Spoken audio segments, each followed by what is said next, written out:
कौन लोग फास्टिंग कर सकते हैं प्रेगनेंसी में। देती हूँ वो कौन लोग हैं जिन्हें बिल्कुल प्रेगनेंसी में फास्टिंग नहीं करनी चाहिए। रिलेटेड की बच्चे के साथ ही कोई भी इशू चल रहा है तो आपके लिए प्रेगनेंसी में फास्टिंग करना अलाउ नहीं है, क्योंकि ये आपकी प्रेगनेंसी को और ज्यादा बद से बदतर बना सकता है।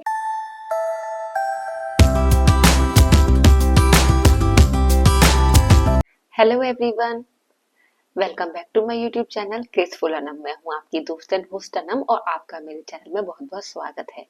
आज का हमारा टॉपिक है, is fasting safe during pregnancy. ये बहुत ज्यादा लोगों का सवाल होता है, क्योंकि हम इंडिया में रहते हैं और यहाँ पे रिलीजियस बिलीफ इतनी ज्यादा है ना कि सब अपने अपने रिलीजन से कनेक्ट होने के लिए कभी ना कभी फास्टिंग करते ही हैं। और अब रमजान भी आ रहे हैं तो बहुत सारे लोगों को ये बहुत ज्यादा कंफ्यूजन भी हुई कि क्या हम प्रेगनेंसी में फास्ट रख सकते हैं या रोजा रख सकते हैं। सो इसी कंफ्यूजन को मैं आज दूर करती हूँ। अब बताती हूँ आप लोगों को इस वीडियो में क्या आप लोगों के लिए प्रेगनेंसी सेफ है या नहीं।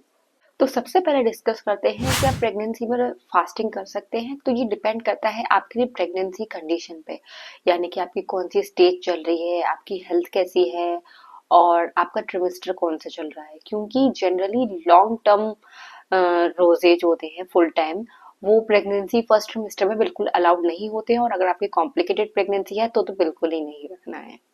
अब हम डिस्कस करते हैं risk of pregnancy during fasting.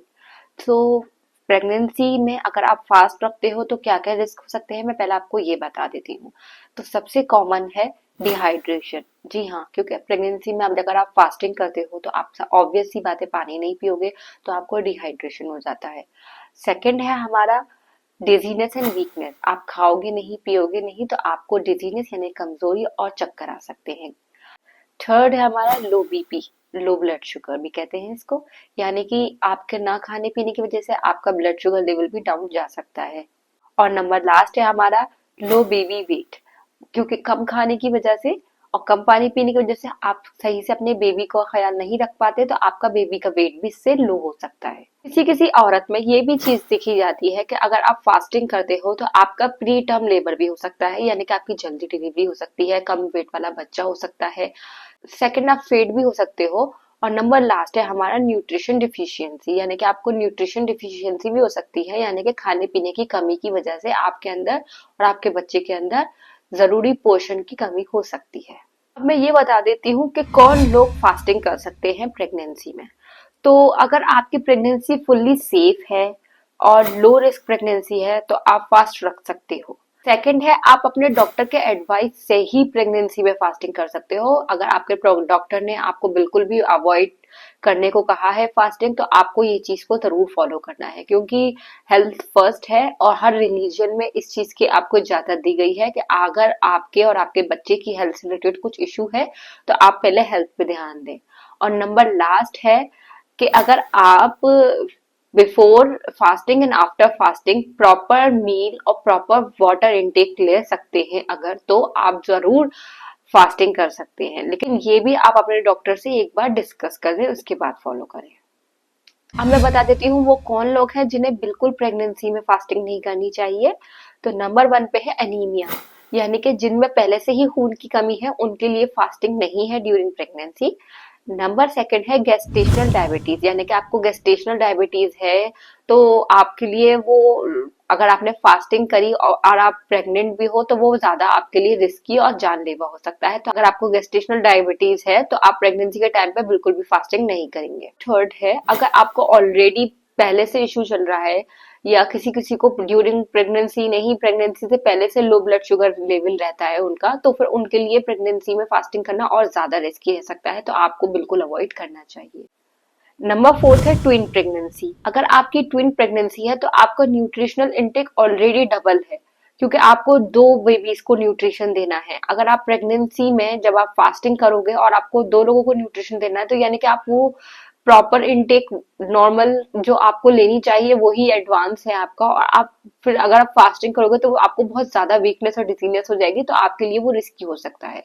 तो अगर आप ट्विन प्रेगनेंसी एक्सपेक्ट कर रहे हैं तो आपके लिए फास्टिंग अलाउड नहीं है। और नंबर लास्ट है एनी प्रेगनेंसी कॉम्प्लिकेशन, यानी कि आपके प्रेगनेंसी में किसी भी रिलेटेड की बच्चे के साथ की कोई भी इशू चल रहा है तो आपके लिए प्रेगनेंसी में फास्टिंग करना अलाउ नहीं है, क्योंकि ये आपकी प्रेगनेंसी को और ज्यादा बद से बदतर बना सकता है। अगर आप फास्ट रख रहे हो तो मैं आपको कुछ इंपॉर्टेंट टिप्स बता देती हूँ ताकि आप इसको फॉलो करें और अपनी प्रेगनेंसी के साथ साथ अपने बेबी का और फास्टिंग का भी ख्याल रख सके। तो नंबर 1 पे है कि प्लेंटी ऑफ वाटर पिए, यानी कि ड्रिंक प्लेंटी ऑफ वाटर, बहुत सारा पानी पिए ताकि जितने टाइम पे आपने फास्ट रखा है वो पूरा कवर अप कर सके आप। नंबर 2 है आपको प्रोटीन रिच डाइट लेनी है, क्योंकि आपके बेबी के वेट के लिए और आपकी हेल्थ के लिए बहुत जरूरी है प्रोटीन प्रेगनेंसी के दौरान। तो अगर आप अब फास्टिंग कर रहे हैं तो आपको ये जरूर ध्यान रखना है कि आपका फास्ट रखने की वजह से जो आपका डेली प्रोटीन इनटेक है वो कभी भी कम नहीं होना चाहिए, यानी कि अगर आपको 20 ग्राम्स प्रोटीन लेना है पर डे का तो आप उसको before fasting and after fasting जरूर खा लें, सो दैट आपका कोई भी डेफिशिएंसी बॉडी में ना क्रिएट हो। नंबर 3 है avoid junk and fried foods, क्योंकि junk and fried food normal लोगों के लिए ही अच्छे नहीं है और आप प्रेगनेंसी में फास्टिंग कर रहे हो और फिर आप हेल्दी खाना खाने की जगह जंक एंड फ्राइड खा रहे हो तो ऑलरेडी वीक बॉडी को आप और ज्यादा वीकर बना रहे हो, इसलिए इस सब खानों को आप अवॉइड कीजिए। नंबर 4 है रेस्ट प्रॉपरली। आप ऑलरेडी फास्ट रख रहे हो तो यानी कि आपको टफ हो रहा है अपनी बॉडी को बैलेंस करना, सो आपको पूरा रेस्ट करना है, आपको किसी भी तरह के अपनी बॉडी को थकान नहीं देनी है ताकि आप रेस्ट कर सको और आपकी बॉडी और ज्यादा ना थके और आप अपना फास्ट भी कंप्लीट कर सको, तो इसका ध्यान रखना है। और नंबर लास्ट है आपके लिए कि अगर आपको जरा सी भी डिजीनेस यानी कि चक्कर या कमजोरी फील हो रही है तो आपको फौरन अपना फास्ट रोक देना चाहिए, क्योंकि इससे आपके लिए और ज्यादा प्रॉब्लम हो सकती है। तो ये थे कुछ इंपॉर्टेंट पॉइंट्स जिनको नजर रख के आपको फास्टिंग कंप्लीट करनी है। आई होप आप लोगों को अच्छे से समझ में आया होगा और मेरी ये वीडियो पसंद और इन्फॉर्मेटिव लगी होगी। और आपको किसी भी टॉपिक से रिलेटेड वीडियो चाहिए हो तो आप मुझे जरूर कमेंट सेक्शन में बताइएगा, मैं उस टॉपिक पे जरूर वीडियो बनाऊंगी। आज मैं ये वीडियो यहीं एंड करती हूँ। आई होप आप लोगों को ये टॉपिक और ये वीडियो बहुत इंफॉर्मेटिव लगी होगी। अगर ये वीडियो आपको अच्छी लगी हो तो please do like share comment subscribe to my YouTube channel और इसको ज्यादा से ज्यादा फॉरवर्ड करिएगा और जितने भी लोग आपके आसपास प्रेग्नेंट हैं उनको जरूर स्प्रेड करिएगा। अवेयरनेस फैलाना भी पुण्य का काम है, यानी कि सवाब का काम है और ऐसे किसी भी गुड डीड को आप अवॉइड नहीं कर सकते, तो इसको ज्यादा से ज्यादा स्प्रेड कीजिएगा। चलिए मैं ये वीडियो एंड करती हूँ, बाय।